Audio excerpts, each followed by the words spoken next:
ముందుగా first one చూసినట్టయితే హైదరాబాద్లో ఖగోళ పరిశోధన కేంద్రం అయితే ఏర్పాటు కాబోతుంది. దీనికి సంబంధించి ఇస్రో రాష్ట్ర ప్రభుత్వంతో అయితే భాగస్వామ్యం కుదుర్చుకుంది.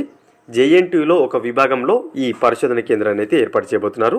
దాదాపుగా 50 నుంచి 60 కోట్ల వ్యయంతో ఈ పరిశోధన కేంద్రం అయితే ఇస్రో ఏర్పాటు చేయబోతుంది. ఈ కేంద్రంలో ఏం జరగబోతున్నాయంటే ఏం పరిశోధనలు జరగబోతున్నాయంటే అంతర్గ్రహాల మధ్య పరిశోధనలు అనేవి ఈ కేంద్రంలో నిర్వహించబోతుంది ఇస్రో. చాలా చాలా ఇంపార్టెంట్. ఓకేనా, సైన్స్ అండ్ టెక్నాలజీ కింద అడిగే అవకాశం ఉంది. నెక్స్ట్ వన్ చూసినట్టయితే స్పేస్ ఎక్స్ రాకెట్ సాయంతో ఇస్రో నింగిలోకి ఒక ఉపగ్రహాన్ని అయితే పంపబోతుంది. ఆ ఉపగ్రహమే GSAT-20. ఓకేనా, GSAT-20ని పంపడం కోసం స్పేస్ ఎక్స్ సంస్థకు సంబంధించిన ఫాల్కన్ 9 అయితే ఉపయోగించబోతుంది.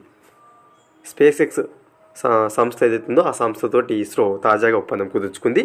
ఈ ఉపగ్రహం బరువు వచ్చేసి 4700 కిలోలు ఉంది.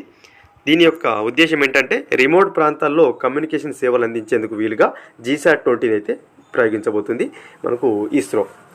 సో ఇది ప్రయోగించే సమయానికి ఏ రాకెట్ లేనందున స్పేస్ ఎక్స్ సంస్థకు సంబంధించిన ఫాల్కన్ 9 ఏదైతుందో ఈ రాకెట్ని అయితే ఇస్రో తొలిసారిగా ఉపయోగించబోతుంది. చాలా చాలా ఇంపార్టెంట్.